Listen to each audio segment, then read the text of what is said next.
Hi, friends. Thank you for joining us for another episode of Hello APGD, a neighborhood podcast about the Audubon Park Garden District in Orlando, Florida. I'm your host, Michael Lothrop, and today we'll be speaking with Sarah Robinson of Audubon Park Covenant Church at 3219 Chelsea Street. You can also visit them at audubonparkchurch.com or on Instagram and Facebook. If you'd like to be a guest on the show, or if you'd like to be a sponsor, please feel free to message me on Instagram at HelloAPGDPod. Thank you for listening.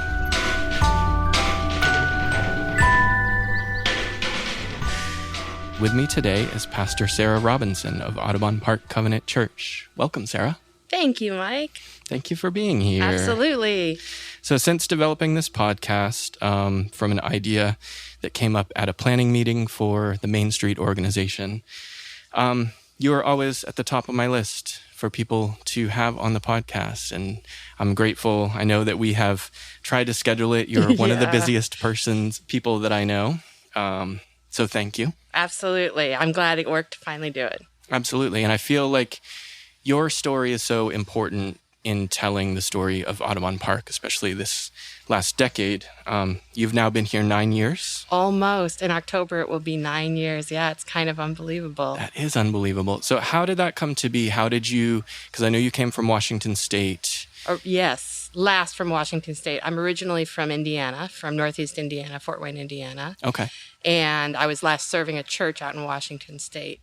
And in our denomination and most kind of more formal church processes, you're ordained, and the ordination process usually precedes a calling like this one.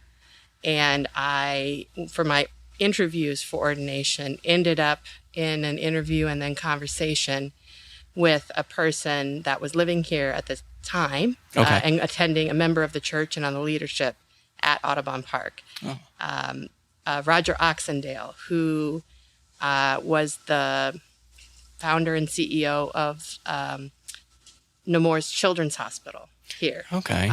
Down by the Veteran Hospital. I'm familiar, yes. Yeah, mm-hmm. So he was the one that was kind of commissioned by the Nemours Network to come down and build that church. And he's the father of somebody I went to seminary with, another fellow woman pastor. Wow. And he had come down to build Nemours, had come because he's a part of the denomination, mm-hmm. and joined our church, was on the leadership.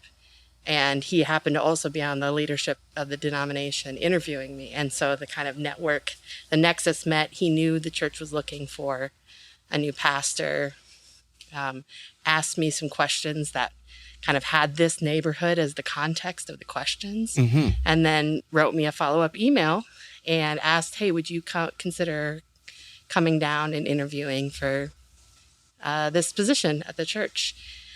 And it was one of those things, like I had a really clear picture coming out of graduate school, coming out of seminary, in other words, mm-hmm. of what kind of a sustainable call as a pastor would look like, sure. the situation. And it was a church in a city, in a neighborhood in a city, where maybe the church kind of over time had become a little disconnected from the community. Mm-hmm. And through holistic health and connection with the neighborhood, that we'd be able to bring both the neighborhood and the church to health. That was the kind of vision that I left seminary with in 2010. And so when I got to come down here and talk to the church members and meet people from the neighborhood and learn about, it just was clear as night and day, that this was where I belonged. Wow. That's incredible. Yeah. And so you had not really been to Orlando before? You had no connection? Well, strangely, we've always come down here, not always, but mm-hmm. quite a bit as a family. My aunt lived in the West Palm area for a lot of years, working for WIC. Okay. And she, after a while, refused to travel north for Christmas for the cold weather. Mm-hmm. And so my grandmother, is that okay? Yeah. Yes, the airplanes and helicopters. It's all part of it. Yes, all right. You're in the district, everybody. Are you hearing it? Are you feeling it? My grandmother was gracious enough to quite a few times over the years have the family come down for Christmas. So I've spent a fair amount of Christmases in Orlando just so we could spend Christmas together. Mm-hmm. And I actually had family from the other side of my that was my mom's side, my dad's side, who lived in Winter Park and Maitland, had moved here just a few years before, who we had always called my California family because they were born and raised out in California. And so it just so happened that they had moved here. Oh, wow. Yeah. So it, again, just another sign if you're into signs. Sure. I mean, I call it like a God thing, but if you're into just even signs from the universe, yes, it was another sign that this was, there was a something centering here. Mm-hmm. That was the next step for me. And those things that, those connections and those things that sort of point us in directions, and that like you can tell when something is a good fit. That's right. Pretty much right away. And it sounds like it really, really was. And it's amazing. I mean, we're honestly so lucky to have you here in Audubon Park. I feel like your contributions are just so massive. And other people that I talk to, I'm not a religious person myself, and I do not go to church, but I appreciate all that you bring to the district. And I know that, just kind of reading and hearing different things about your congregation, it's a very welcoming place. And that's so important to just the attitude of the district. We are really this destination, and we've cultivated this culture of inclusiveness. Yes. And that's at the very heart of what you do. Yes. Is my understanding. Absolutely. And yes. that's so important, right? That's everything to me. Yes. Yeah. Yeah. I mean, our mission statement, the first few words of it says, we want to be a safe place for people to experience the love of Jesus and, figure out their purpose and their calling and be able to live that out better. Absolutely. And so that there's a reason that safe place comes up first. And that, I mean, I always try to think about it in context of love in general. This is something that I think all of us can agree on as far as like spirituality and this thing that, can't be explained necessarily by science, our connection as humans and the love that we feel and what that does for our bodies, for our experience here, our just perceptions. I think that religion has always kind of tried to serve that purpose. And, you hear more of the bad stories than the good stories, unfortunately, of people kind of abusing those powers. And my understanding is your particular faith did kind of come from a disagreement with the church as far as the power dynamic. And it was more of, people congregating individually at home and things like that. So that was very fascinating to me, and that made perfect sense when I started reading more about it. Yeah. The denominational history is born out of this revival movement in Sweden. So there's a Swedish root. I'm not Swedish at all, and the covenant really is very multicultural today. It does not particularly in any way reflect those Swedish roots, but yes, it was started, the Swedish Lutheran National Church. It was that really messy combination of church and state that we know is really not healthy. Absolutely. And there wasn't really anything alive or spiritual about it. It was people were compelled to participate, which again is opposite of what the faith is about, and the spirit of love, right, that the faith is supposed to embrace. And so yes, people wanted to gather on their own and actually be like, we want to actually have a faith that's alive and is changing our lives and the world for the better.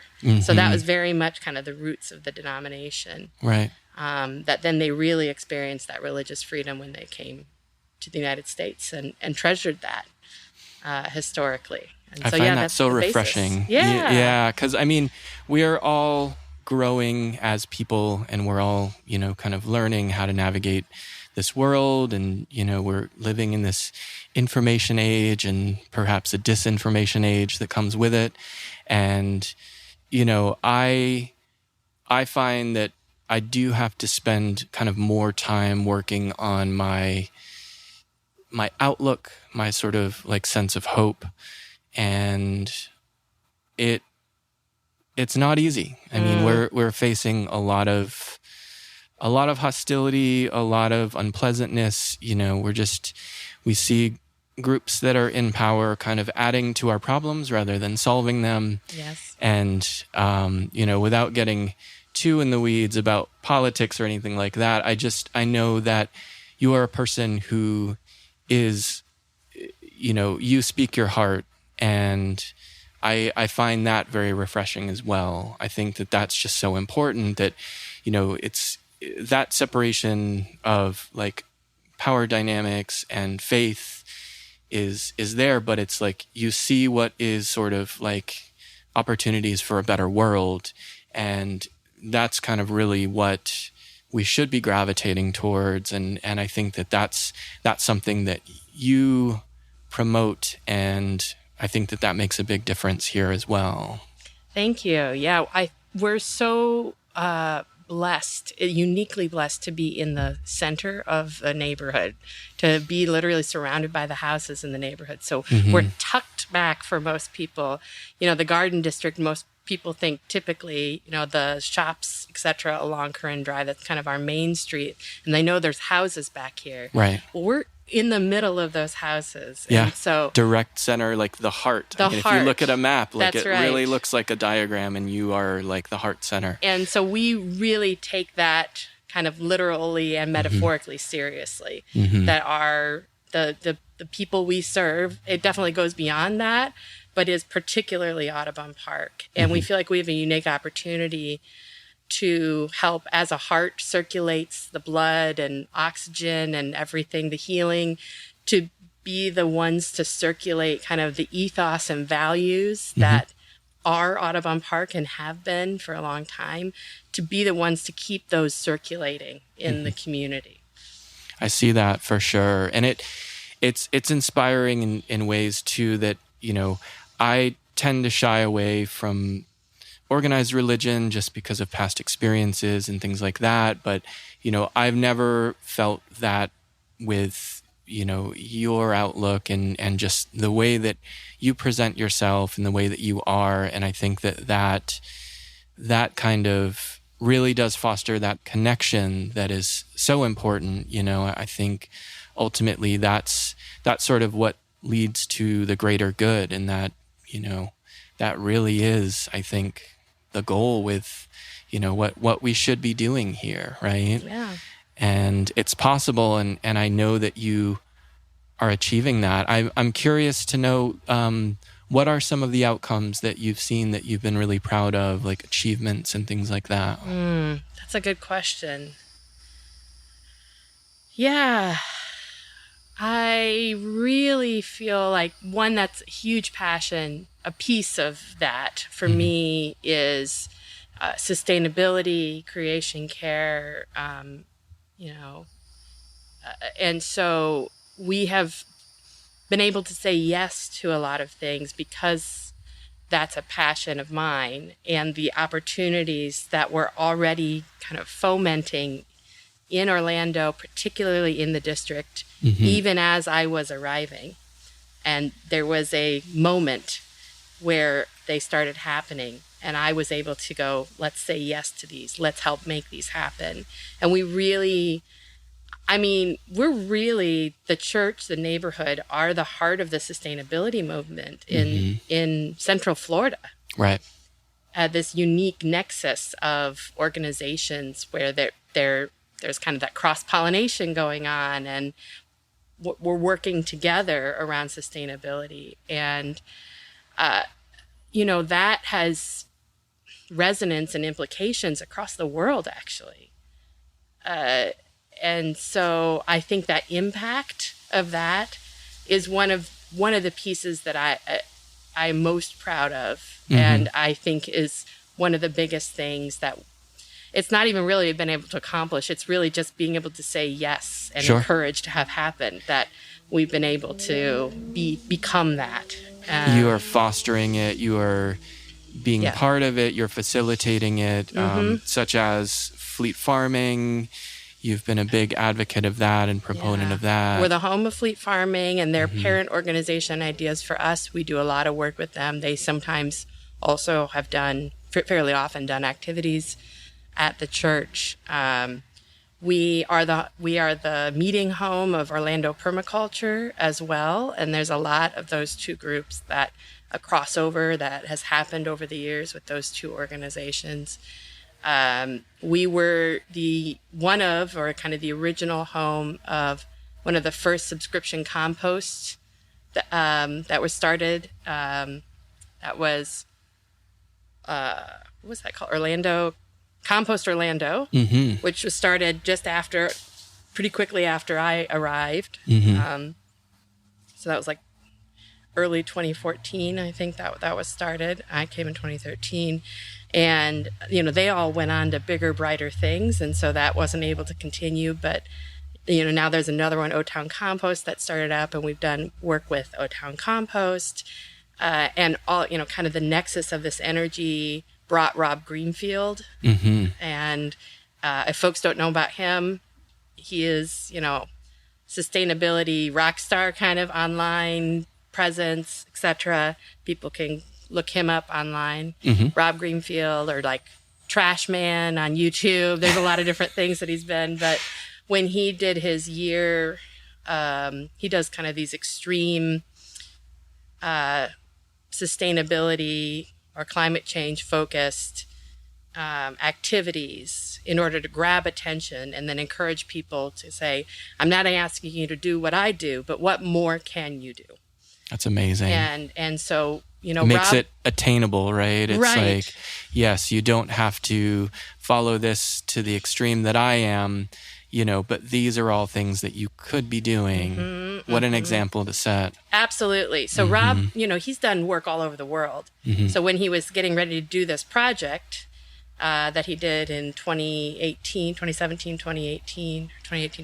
No, I can't remember. He was here for a couple of years. What is time? I know. Time, especially pre-pandemic. What is time? Who knows?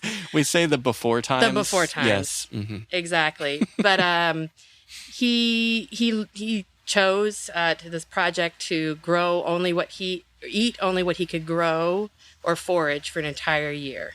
That's hard. To see what it's possible. He knew it was going to be hard. Yeah. So he looked all around the world and he said, where is this going to be most possible to achieve? Sure. And he chose Orlando, and he chose Audubon Park because of this kind of nexus of energy of this movement, where he knew he would have, because he had never done anything like this, he would have enough resources and support to be able to do it. Wow. And when he first came, he actually was able to move into our house for a few months and kind of get established. And then he moved across the neighborhood into a tiny home, and he converted my yard, because I live in the neighborhood too. It's incredible. Yeah. Into one of his main food plots, as well as it became his teaching plot.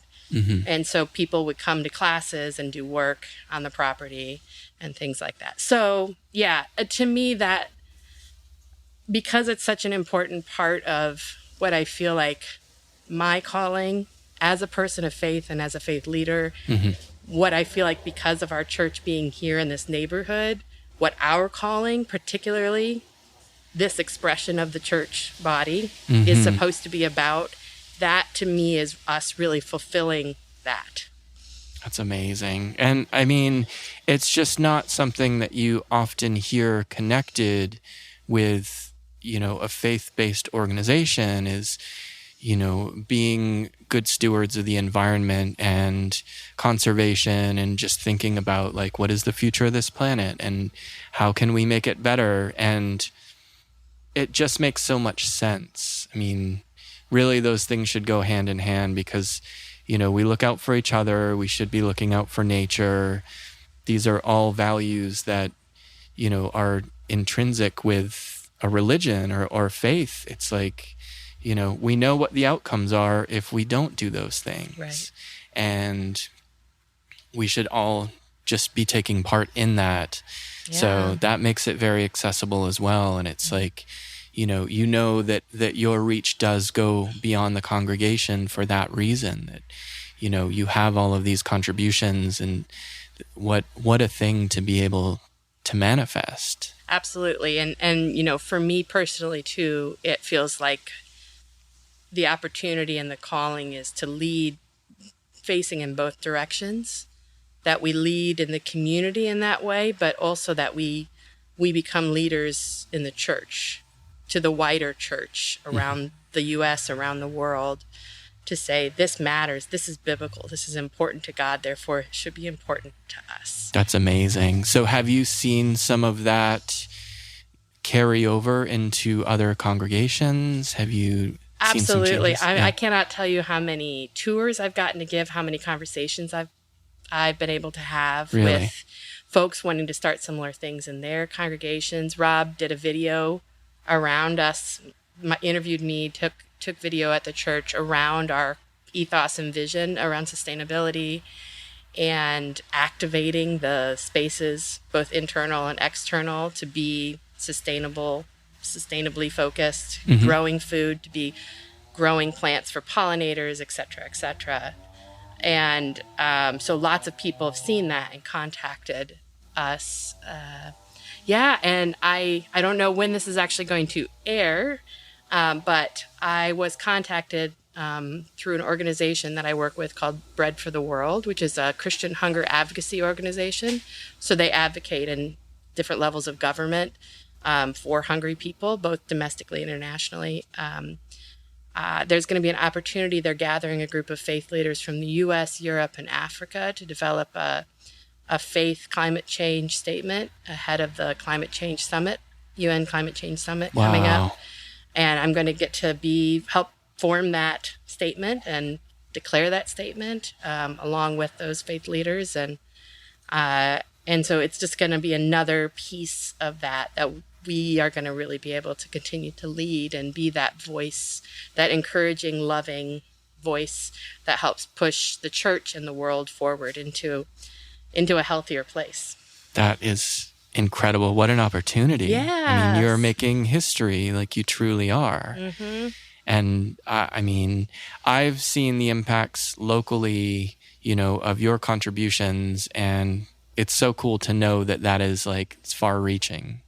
Because you don't always know, how far it goes, and what a cool way to get involved. No, it is. I'm very excited. And, all of this just makes the harder moments of being a pastor in church, of which there's plenty. I'm sure. It makes it I recognize, like, this is the place I am supposed to be doing the thing I'm supposed to be doing.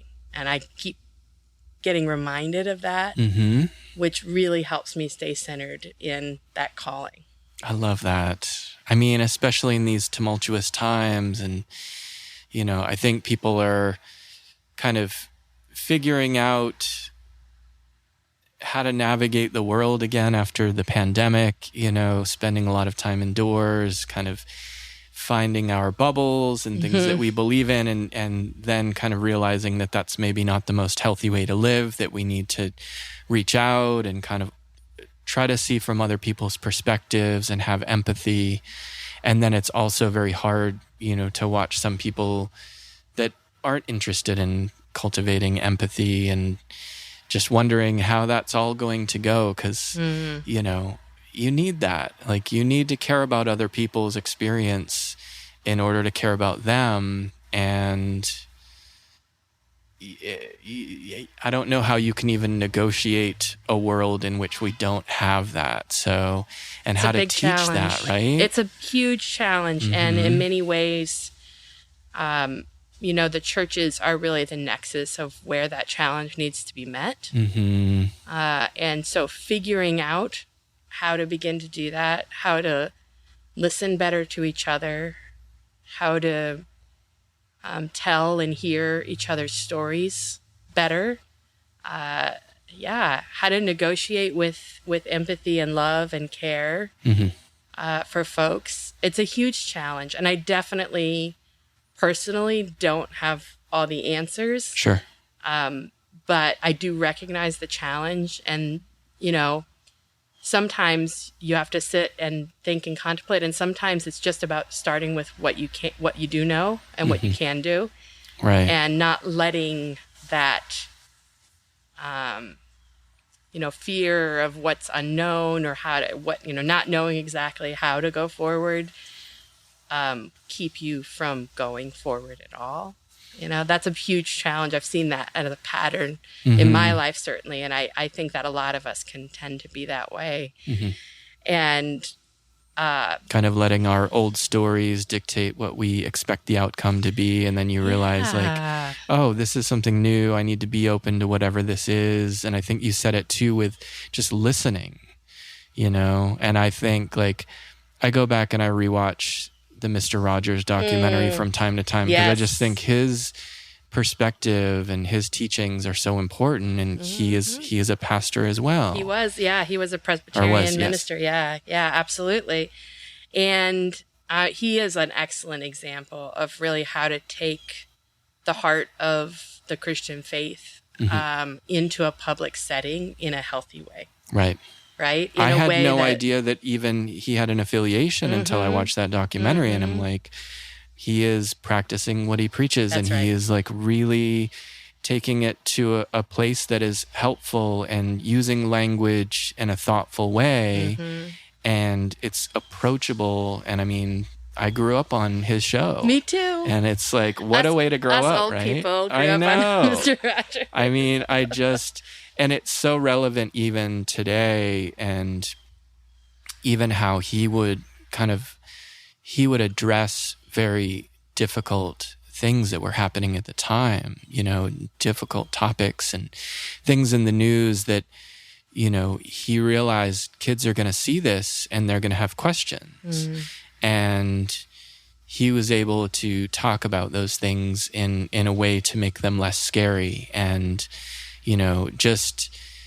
I think just being equipped with those skills and being able to pass that on. And, I've seen from events just the way that you interact with children and how they respond. And it's really magical, to witness that. And I think that's so important for that, like finding that trust in another adult and, somebody who is inspiring and leading a community and, growing other leaders. And I just think that changes the world. It absolutely does. Yes. Some people say WWJD, what would Jesus do? Yeah. I think as much as I would go on that, I also, being raised on Mr. Rogers, probably would say WWMRD. What would Mr. Rogers do? I've definitely leaned into that when I haven't wanted, that almost the 2,000 years at least in between Jesus and us now. It often ill-equips the modern pastor to know how to respond in really difficult situations. Sure. Especially, we're constantly bombarded in the news cycles now every day of the week.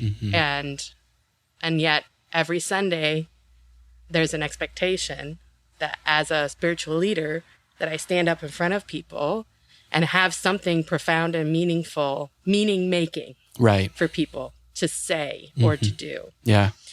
Sometimes I really don't.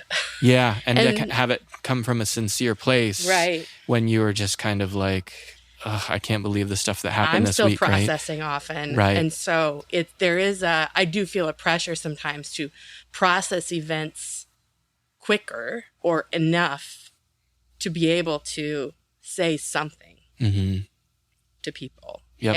And so that, what would Mr. Rogers do? I sometimes have to really lean heavily when I'm, not always there on my own, So do you think, how did you come to be a pastor? I know you grew up in the church. Yeah. How, at what point in your life were you like, this is my calling, this is what I'm supposed to be doing? Try to be brief about this. Okay, all right. Yes, I grew up in the ELCA, the Evangelical Lutheran Church in America. And in Fort Wayne, Indiana, I grew up attending the school attached to my church from nursery school through 8th grade, small little school. 10 in my graduating class from 8th grade. Wow. Went to the Lutheran high school in my city, large Lutheran high school. There was lots of little Lutheran schools, and they all kind of fed into the Lutheran high school. Went to Lutheran University, Valparaiso University in Indiana. So was very well grounded in my faith, and I had a really, really excellent education, a really well-rounded education. I think, unfortunately, a lot of religious schools are about limiting and confining people, kind of making little cookie-cutter believers of putting children. Like the fear of God into people, right? It's like all and about that. And that was simply not how I was raised. And that was not the experience that I was raised in. I can not only thank my schools, but I can thank my family for that. I was raised in a home that it was, both our faith and science were really important. They weren't at odds with each other. They were embraced together. I grew up in a home that embraced knowing what was going on in the world, talking about what was going on in the world, engaging with that through our faith lens, honestly and completely. Sure. Yeah. I grew up in a very musical community as well. So just incredibly, incredibly well-rounded. When I was younger, I thought I wanted to be a veterinarian for a little while. Yeah. And I loved animals and nature for Still a very early age. I still do. And then in high school, I was introduced to the idea of being an environmental lawyer. And that kind of really suited me. I felt like, maybe that was the direction. Interesting. In college, I ended up getting a degree in elementary education. Okay, this makes sense. So all are you of this seeing tracks. all Yes. the pieces come together? Totally. And, what a cool story. Yeah, oh my yes. gosh. And then traveled for a few years with a music and youth ministry organization called Youth Encounter. So I was like in a Christian rock band, and we toured and played concerts, but we also did workshops and youth events and, preached and led worship. And so it was this, again, really well-rounded opportunity. I worked at camps. Was that touring around the U.S. only, or U.S. and Australia? Really? Yeah, actually Wow. recorded an album in Australia. Oh my gosh, That's so cool. I mean, it sounds cooler than it I was. mean, It was like in some guy's garage, and then Okay. they just like reproduced it on CDs. What an experience! Yeah, though. no, it was incredible. What a way to see the world and see the country. It's absolutely. just like traveling is just so important, I think, to our brains, of just like seeing other ways of life and meeting, just even seeing the architecture, but just meeting other people and hearing different dialects and things like that. It's so eye-opening. It's so cool. Getting to eat witchetty grubs in the outback with Aborigine ladies Wow. that helped us dig them out of so I had a really broad, blessed experience, got to travel, meet a lot of people, go in and out a lot of churches, a lot of communities of all different sizes and types. And then I went home, and I kind of completed the humble life goals that I had set for myself at whatever age. And What age was that, roughly?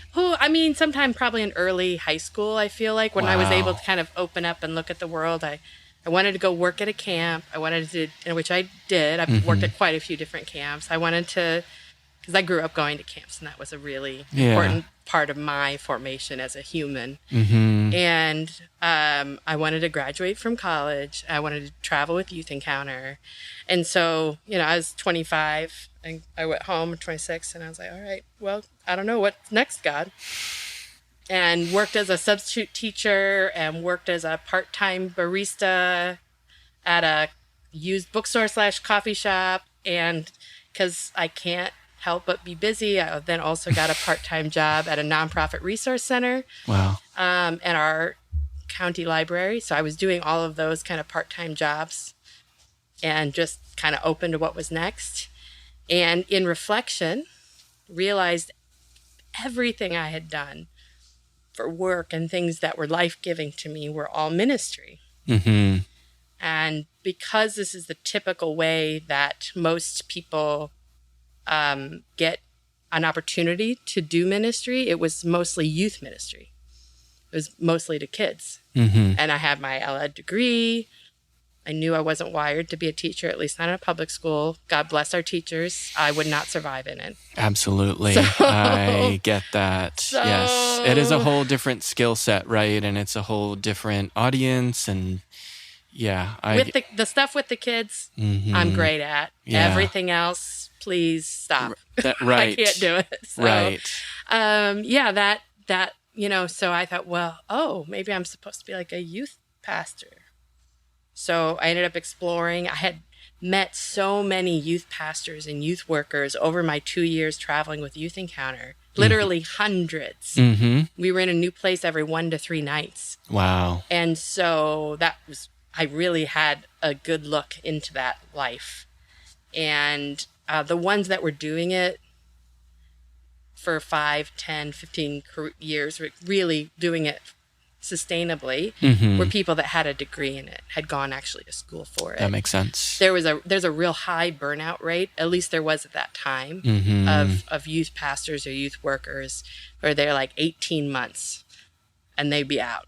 That was all they would last for. And so I like to do things the right way if I can. And so I was like, well, I guess I'm supposed to go get a degree in this. I'd go get a master's, and exploring and ended up at North Park Seminary in Chicago. Chicago's kind of always been my home big city. My mother grew up about an hour outside of Chicago, so that was very much our anchor city. So I was comfortable there. It's a magical place. Yeah, I love Chicago.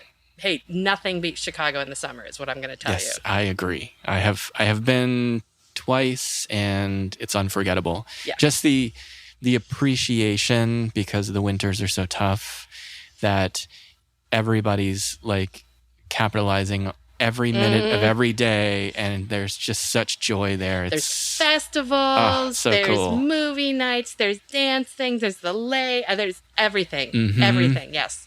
And so I ended up at North Park thinking I was going to just do the shortest degree program, get the master's that would allow me to go do the youth ministry. And it was only once I was there that God really started messing with me, and people kept asking me why I wasn't in the full Master of Divinity program, which is what you study if you intend to be like a lead pastor or a general pastoral role. And I kept saying, no. I grew up in church. I know how terrible it is to be a lead pastor. No, thank you. That's okay. Let me do what I can handle, right? Yeah, that's okay. But they saw it in you. They saw that you could handle more. Well, yeah. I mean, to me, it was really, it was God kind of knocking on the door over and over and over again. And I really, really was pushing it off until it was like 3 people in one day. And it wasn't even 2 in the afternoon, and it was getting ridiculous. The message was coming through, and God was shouting it, and I was like, no! And I stomped my feet like Rumpelstiltskin. I was like, no, I don't want to be a pastor. And my downstairs neighbor, who had been that third person that day, he had said it, I don't even know. It was in a conversation. And he said very jokingly, he hates that he's part of my story with this, because he was like, I was joking.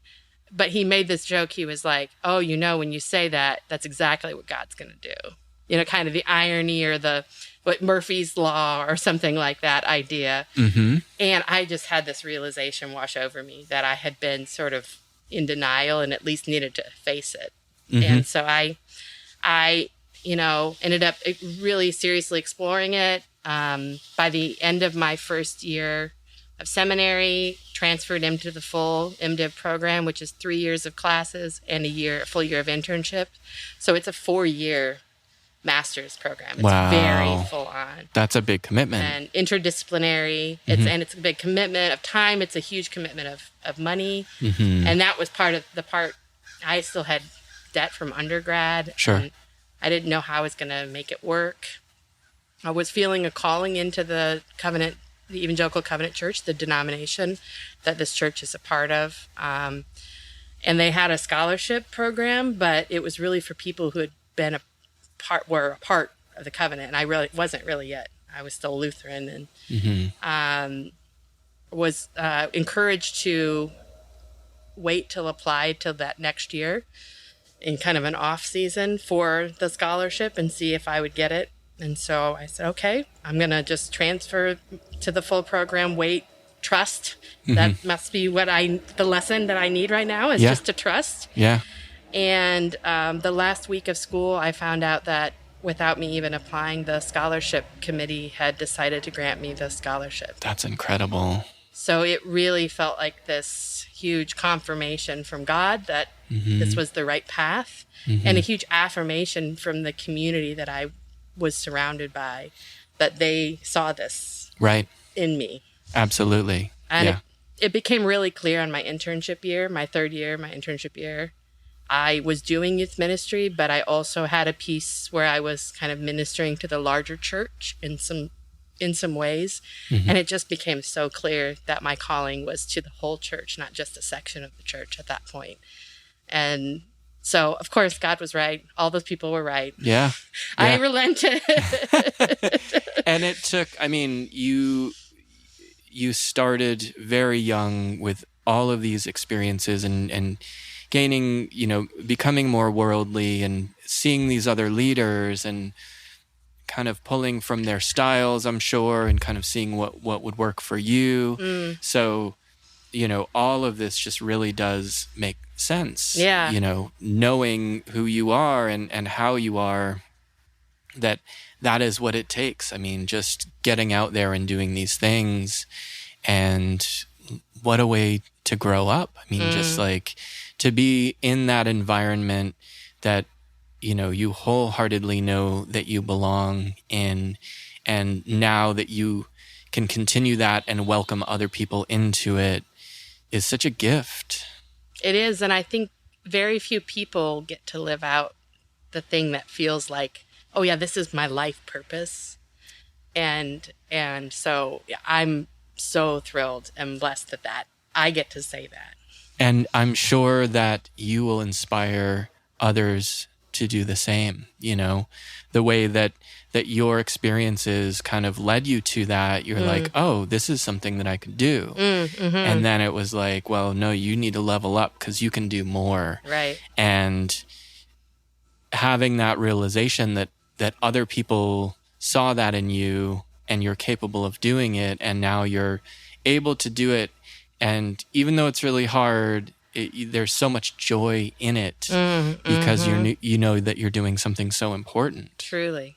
Yeah, it's interesting too. And I'll say this because I think it is worth noting. Even though I grew up in a setting, in a denomination, in a family where it was okay to be a pastor and a woman, and so that enough is rare enough, I didn't see it modeled. And I think that did have an impact on maybe that possible reluctance or delay. Sure. And, even as I started in this role, again, I didn't have a model really of what it looked like to be a young woman lead pastor doing something like this. And that was really challenging at first. I bet.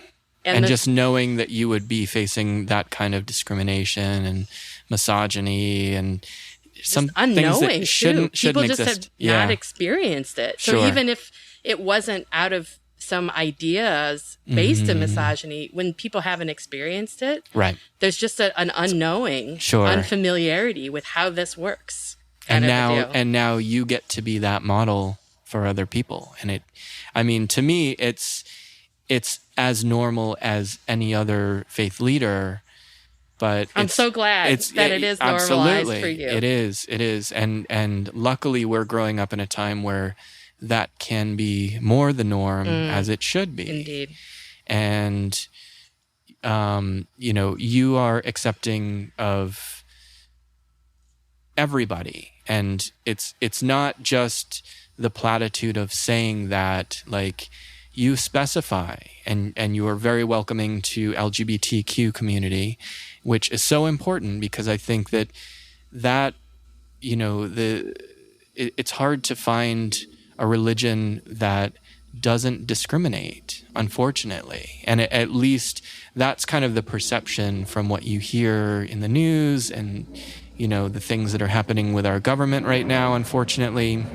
Those are often the loudest voices, right. Unfortunately. And so, if nothing else, on my days where I feel discouraged, yes, I try to remember that just existing here and doing this is a way to push back. Yes. That presence.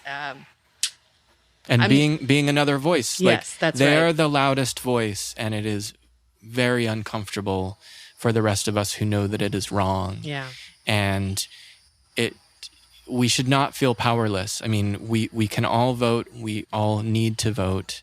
Obviously, that's at a minimum. Mm-hmm. But getting the word out and making sure people understand, the suffering that is happening and that should not be. We all have a sphere of influence, and we all have a voice and ways that we can represent with our lives. Mm-hmm. And I try to model as best as possible with mine how to utilize that. Yes. Practicing what you preach. The Mr. Rogers way. Yes, the Mr. Rogers way. Right? Me and Mr. Rogers. I know. I mean, I think that if we do look at role models like that and like him and like you, that is what we should be doing. It really is. And I think it's easy to lose sight of that when there are these personalities that are just so toxic and so people almost get into this mode where they have to have this battle, and they just kind of look at their adversary and they're like, okay, that's what drives me and gets me through the day, is disliking this person and being against this group of people. And I hope that we can get away from that. It's this sort of team sports mentality of partisan politics, and it's just, if our beliefs and our actions are getting in the way of other people living their lives, then we're doing it wrong. Mm-hmm. If we're not making people feel welcome and making sure that, our actions don't negatively impact other people, we need to correct that. Yeah. And, Jesus talks about the higher law of love being what he came to love God, love neighbor. Mm-hmm. as yourself, and that this is a superseding law to the 10 Commandments and whatever millions of laws in Leviticus, etc. Sure. This is the higher aim and purpose law. Mm-hmm. And he in fact goes beyond loving neighbor. He says, I want you to, it's easy enough to love people who love you. Mm-hmm. I actually want you to go further and love your enemy. Mm-hmm. And that's hard to do. It's incredibly challenging. And the model that we actually have in Jesus is loving the enemy until there are no more enemies, until there are no us and them. Mm-hmm. There are no dividing lines. Mm-hmm. That's the big challenge. Yeah. And I won't say I achieve that every day, but it is certainly a goal and dream to be able to love so fiercely that no one can stay an enemy. Mm-hmm. And I think that, that trying to understand other people's experience goes a long way to get closer to that. Mm-hmm. And it's hard when you see other people preaching hate and discriminating and trying to pass laws that harm others. It's hard to know how to still see them as worthy of love, but they are. Everybody is. And I think that, the love that some people are lacking is unfortunately where that hate comes from. Yeah. Because they're not getting something in their life that is making them lash out. Right. And they're envious of others who are getting that love and have found the way. Yes. Well, and again, that's why I think that we, the church, have some of the most important work to do in this area, because unfortunately it is often religious people, and I will say specifically in the U.S., Christian religious folks that are spewing and preaching hate and then exercising that hate in public places, in public forums, and in public policy. Right? Exactly. And so we have a lot of work to do. Right. As a to church repair that right? expresses Jesus' love. Right. The love that is bigger than all of that.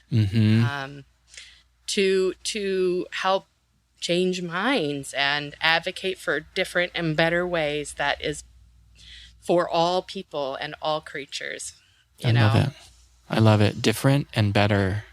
It is possible, and it is happening, and I think that it's just so important to bridge those gaps, and I think that you do. I think a lot of people know you even outside of the church and know your contributions and know your heart, and that trust is there, and it needs to be, and I think that you said it perfectly, that needs to be really the mission of other churches as well, is being as open as you are and welcoming and taking out that like fear and that discrimination and, the rules that are kind of don't do this and blah, blah, blah. And it's just like, be a good person and work on yourself and love others and, find a better life and care for the environment. Like all of these messages that, how could you disagree with that? I mean, that's beautiful. So we just got done with a family vacation Bible school. Our families came together on Wednesday nights over the summer, and we were focusing on what in the Bible is called the fruits of the Spirit, the Holy Spirit. And we focused on a different one each week, and it was great. I mean, it's for families, very focused on the kids, but boy, it was powerful. Each one of them, it was just a powerful reminder for all of the adults, and something I think anyone could take away from fruits of the Spirit: love, joy, peace, patience, kindness, goodness, faithfulness, gentleness, and self-control. And so in Galatians, where those are listed as the fruit, the good fruit that should be growing in our lives when we have the Holy Spirit, when we are part of the love of God, the next line, which often gets missed, is against such things there are no laws. The power that we can always be cultivating these fruits and growing these fruits in our lives, because everyone recognizes, is undeniable, that those are so valuable and they are so good. There can be no laws against them. And if there are, those are wrong laws. That is incredible. Yeah. And nature has the laws that we need, we could get into so many layers of this, obviously, but I want to write a book. So in my imaginary free time, when I can actually sit down and write a book. Have you started? Kind of. Oh, good. I have a document where there's ideas. It starts with a document. That's so exciting. So what is your book to be about? So it's really based on the principles of permaculture. Okay. Which are looking at, I kind of describe permaculture as looking at how nature does things. Yes. And then emulating them in our own lives. Beautiful. And in, the way we're growing food, but also socially, and how we're setting up our social relationships is actually imitating how nature creates relationships and cycles, etc. And what I see in nature is also in the Bible. My understanding of what Scripture kind of talks about in the goals of what we are to aim for as people of faith. And I think this is really missed out. I figure somebody will have written about this, but nobody has written about it, Mike. I guess I got to write it on it. You've got to. It's again, your calling, right? When you said, yes. When you look at nature, 100%. When you look at nature, it actually perfectly lines up with what I know of God and God's nature, which makes sense to me, because to me, that's what God created nature. So of course it would align. Right. And we are here communing with it. Right. And it's like, we can either fight or embrace it and foster it and, take care of it and take care of each other. Right. Biblically, we talk about we were created out of nature and created dependent on it. So if we don't take care of it, how can we expect to take care of ourselves and each other? Yes, absolutely. Wow. I can't wait to read your book. I'm so excited that you're doing that. Oh gosh, 2030 or something maybe. I mean, there's no deadline, at your leisure. You're so young. Yeah. So what are some other things that you would like to see more of? Like what are in our community or just in general? I think starting with our community and then maybe broadening from there. Great. Well, I always have more ideas than I can do. So Sure. I'm happy to offload ideas and maybe other people can help make these happen. This is a great opportunity. Let's hear your list Yes. and we'll delegate. All right. Fantastic. Yeah. Yes. Well, one of the big things I want us, our church and neighborhood, to move more into is into holistic community health. In a lot of ways, I really think not just physical health, but also emotional health as That's well. So important right mental now, health, right? Right. So, I mean, it always has been, but especially now that we're navigating we've had collective trauma. Yes. Right? We Truly. have. Yes. I don't know anybody So many years that's of it. come out Right. unscathed. So, I don't know either. And especially in communities like Orlando, and unfortunately so many communities have been added to that, where we've had a trauma like Pulse, a mass shooting event. Right. Even if we weren't personally connected into Pulse, we all experienced that in some level as a trauma. And so you start loading these on top of one another. So now across the world, we've all had some level of collective trauma. And never mind all the personal experiences and traumas that Right. people have, of which there's so many. Right. And so that's a big one that I think if I really think deeply about how do we help serve and love our community and make it a better place, to me that's a huge one that I would like us to do better and do more of, and figure out how to come together as community and care for each other more. And health isn't just one thing. It isn't. And breaking from that traditional thought of just like diet and exercise, and it's like, yes, those are important, but if your mind is not healthy, it's going to affect your body and it's going to affect everything in your life. And your relationships are so important, and understanding healthy boundaries and what makes a good relationship, and absolutely all the things. Truly holistically. I think one of the kind of heresies that crept into the church was labeled a heresy, but yet keeps creeping back, and it's present in Western culture too, because it's a leftover. Thank you so much from the Greeks and Romans. Is this philosophy that the body and the mind are two separate things, and somehow the things of the mind are superior, and the spiritual, like the goals, as opposed to the bodily, that's kind of be rejected. So you can see how that kind of sometimes plays out in church theology and philosophy. But that disintegration, we have that kind of leftover again from this Western cultural heritage that is really unhelpful. There is no ultimately long-term health and change for the body if there isn't also work and change in the mind, and vice versa. These are all interconnected realities, because we aren't just our mind and we're not just our body. We are an integrated whole. Right. And that applies and ripples out community. The idea of community, Wendell Berry, one of my favorite authors, talks about community as the smallest unit of health. Not a cell, not a body, not even a family, but a community. Wow.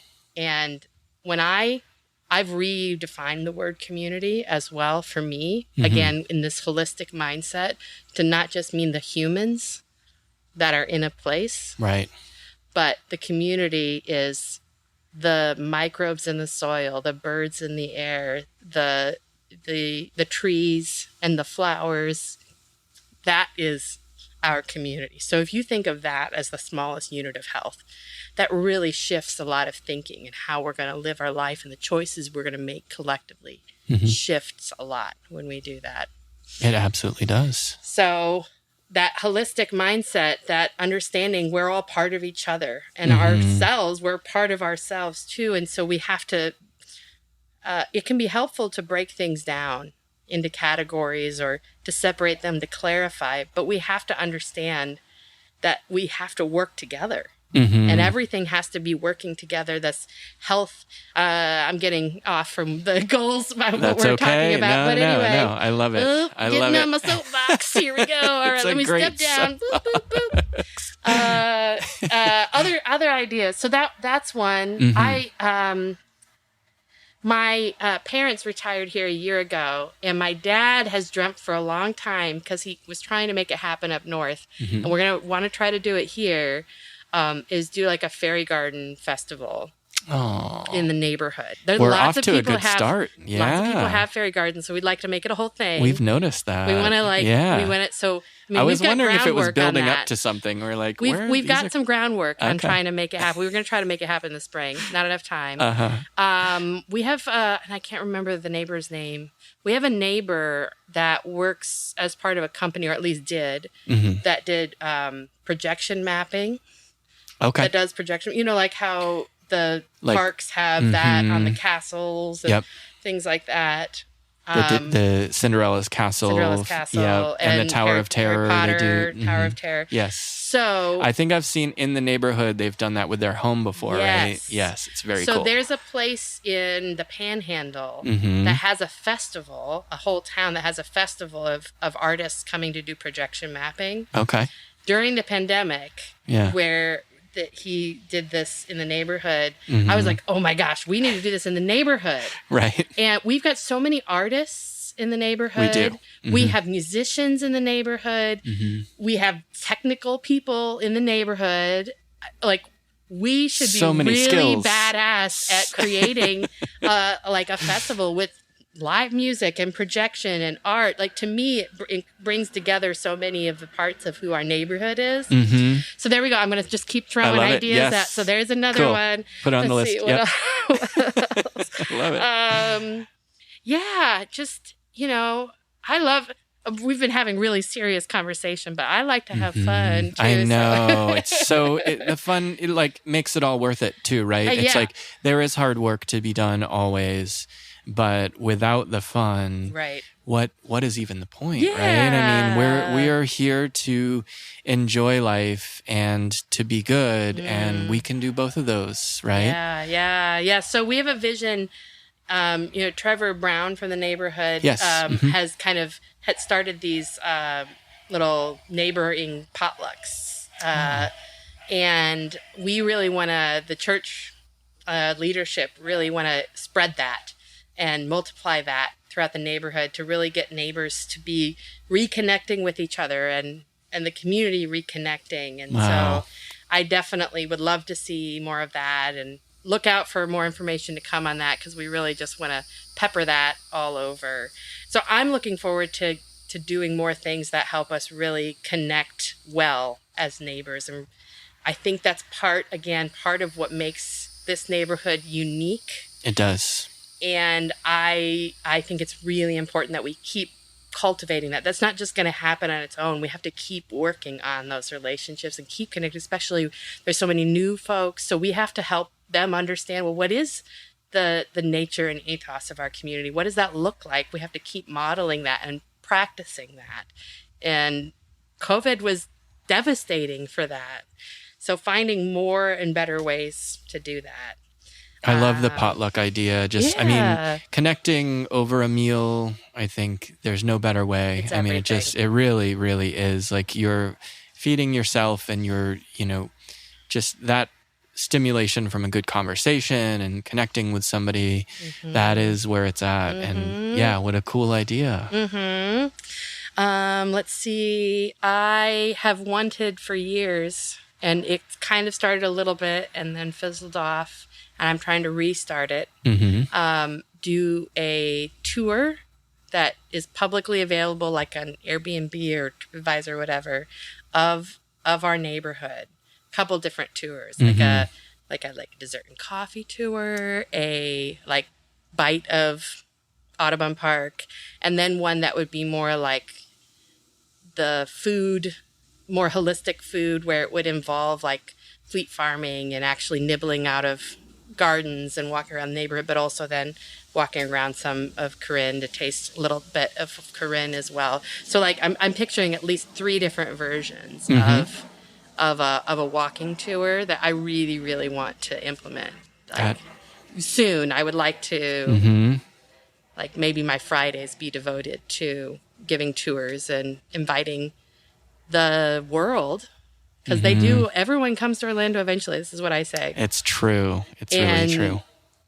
Again, how can we continue to carry the message of this uniqueness of who we are, what we're about, and the best parts of who we are as Audubon Park so far beyond it?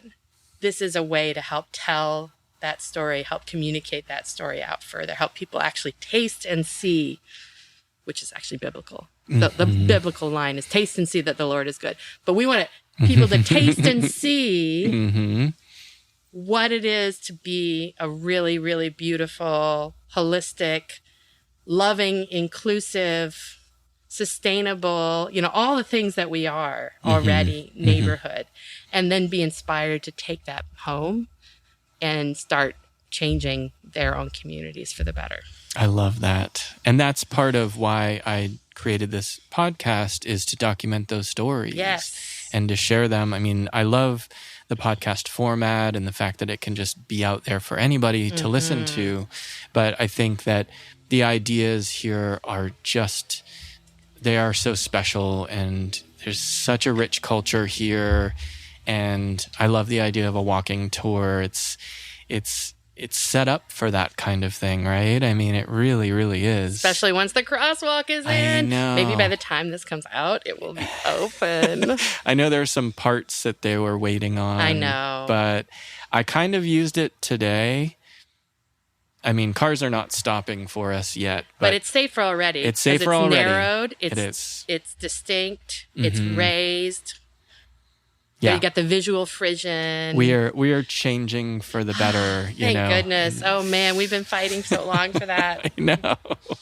Yes, it's so only true. getting better, and it's all going to contribute to increasing the modeling and the show and tell, the taste and see that people can have to take back to their own communities. So it's so true. And you are already doing a lot of community activities and events. You have pop-up markets at the church.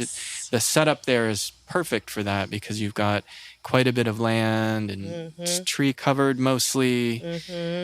So what are some other events that you're working on? Just so much. Let's see. Yeah. So the pop-up markets during the school year, kind of September to May, we're having them on the second Saturdays of the month from 9 to 2.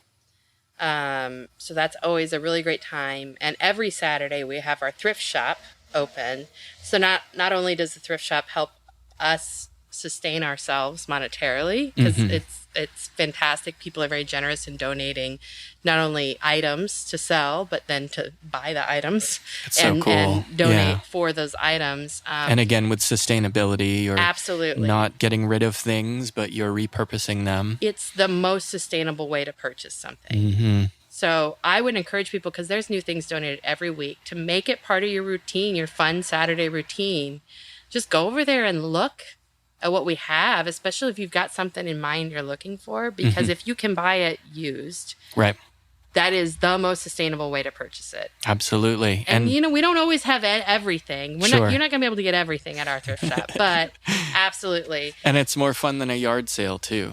Yeah. Because yard sales, it's kind of a tricky. And we don't like to haggle. We just make a donation. Yeah. Please be as generous as you can. That's so nice. But those ladies, they sell stuff for too cheap, so you'll get a good deal. Okay. so that's always going on. Let's see. We've got September is our season of creation. We always take September to really focus on creation care as a church body. That's what Sundays are focused on. September 11th, we are hoping the community will come join us at 10 a.m. on September 11th. We're going to do a community volunteer project where we're going to be putting together kits in partnership with Ideas for Us, sustainable feminine hygiene kits to give to places like One Heart for Women, places with women who are going to have trouble accessing those things for one reason or another. Feminine hygiene products are some of the most expensive additional items that women are, they call it the female tax or whatever. Right. And so we're working to get as many items donated as possible by companies for these things. We have some seed money. We have some grant money that we're working towards, and we're hoping the community will come together to learn a little bit more about these issues, about the organizations that the things are coming from, and then actually pack kits to go out. So that's going to be September 11th. That's and incredible. So that's sustainable, that's serving our community, that's getting together as community. It hits on lots of levels for me. And taking energy and putting it somewhere positive. That's right. Like not just having like a moment of silence and remembrance. And, yes. We all know how that affected our lives. Right. And, our country in general. And yes, just to take that energy and put it towards something positive and understand where it's going. That's yes. incredible. Absolutely. Thank you. Yes, I'm very excited about that one. And we have a young person, a rising 9th grader, that's helping organize and write the asks to the companies for this. So that's really special. Simone Campbell, Wow. I'm really happy to say, what a thing for someone to take on, someone that young. So she's been really impressive to me, and I just can't thank her enough for that. But also Ideas for Us is working with us too. So we always do then the first Sunday in October, we have a blessing of the animals in honor of St. Francis, the patron saint of nature, of the environment, of animals. And so we always invite people to come out for that. We do it outdoors. It's a very short, simplified, we're not trying to do a whole thing. It's very short, simplified service. With the core of it is this individual blessing of the animals and the families. So people get to bring their pets to church. And what it's a really special fun. way to honor our treasured pets. That's right. I love it. And mine is always the least well-behaved, the pastor's kid, right? My dog is always the least well-behaved. So everyone can feel better about bringing their not great behaved dogs and cats and birds and guinea pigs. And we've had all sorts of creatures come. And then just a few days later, we're doing the National Night Out. It's back again. We're doing National Night Out. So October 4th. Excellent. The whole neighborhood is invited to National Night Out. And if you are listening and you're not in Audubon Park, at least in the city of Orlando, this is happening all over Orlando. Winter Park is doing one. A lot of places around the United States do this in August because that's when it's nice weather out. For us, it's the worst time of year to do it. So we collectively wait until October when it's nice out for us. It's my favorite month. Yes, it's so good. So that's October 4th. We always do a Halloween block party. That's tons of fun with a trunk or treat. Love it. So Halloween has just gotten cooler and cooler in this neighborhood. Know. People actually come to this neighborhood for Halloween and now. Yes, it's awesome. Right? Let's see. We always do a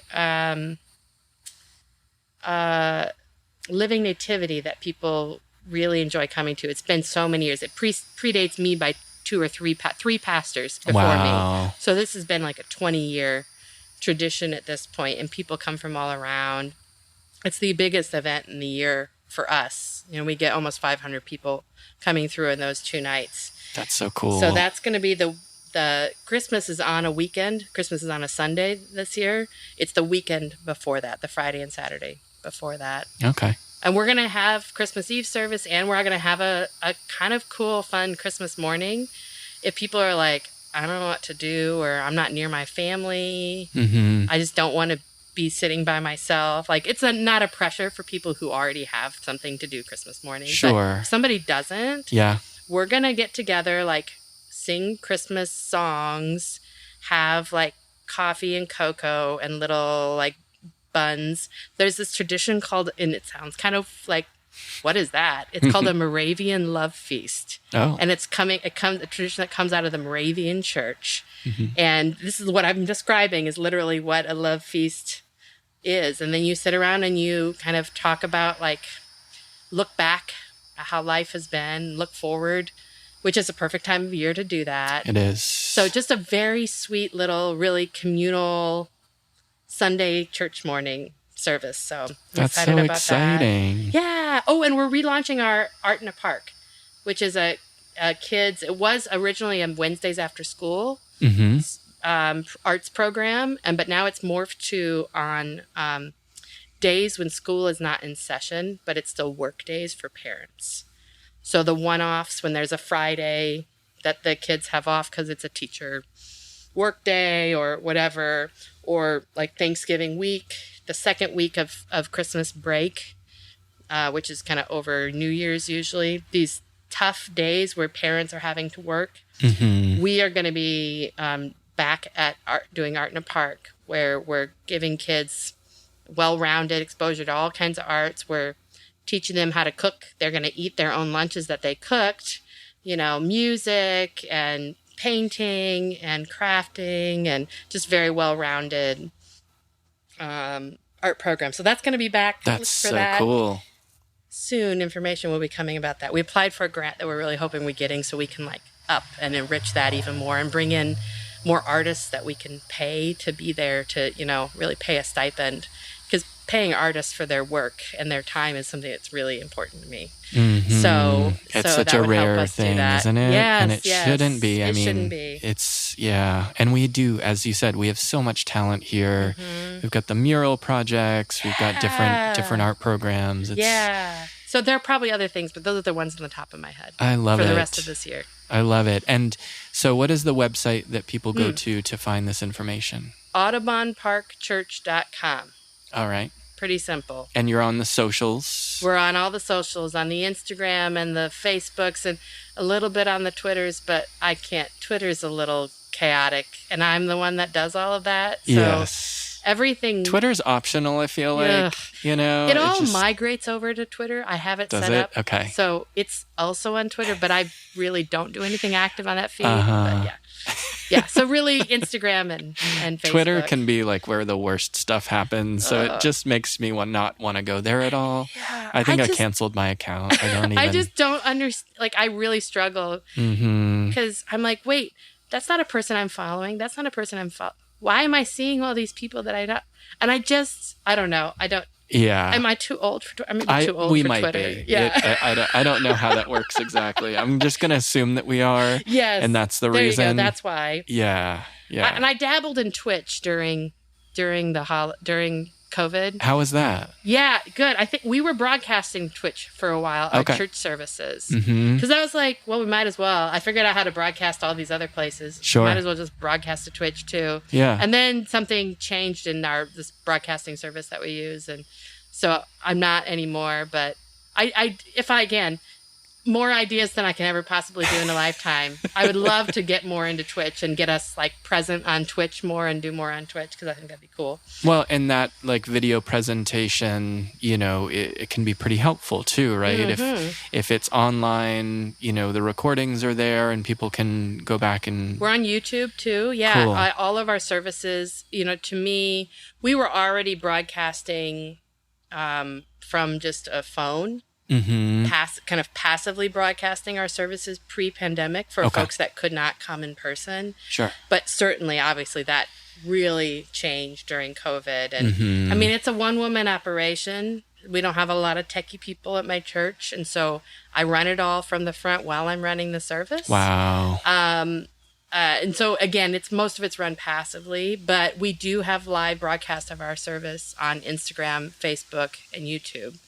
And then it's there on those 3 platforms. So you can go back and look at old services, and we really try to make it as interactive as possible. So if you interact and type online, I then go, oh, well, Michael just said, hello, everybody. Hey, say hello to Michael. And so, as you hear something in the sermon or in the service, I make sure that people hear that. So it's really we're all there together, even if people aren't there in person. So that's really important to me. Accessibility is really important to me. You know, it can't just be for some people. You got to be for all people. And that includes people who don't always normally easily have access to things. So that's not going to change. It's not going away. Some churches have stopped doing broadcasting their services. And to me, it's a non-negotiable. We have to keep doing it because there are folks that for various reasons, occasionally or regularly aren't going to be able to attend in person or may never be able to attend in person. And so that accessibility to help people be a part of us, a part of our community is really important to me. So that's amazing. Well, Sarah, thank you so much for your time. It really has been a pleasure talking to you. Indeed. Thank you for all that you do. Thank you, Mike. It's such a gift to be able to do this with you. Thank you. Talk to you soon. All right.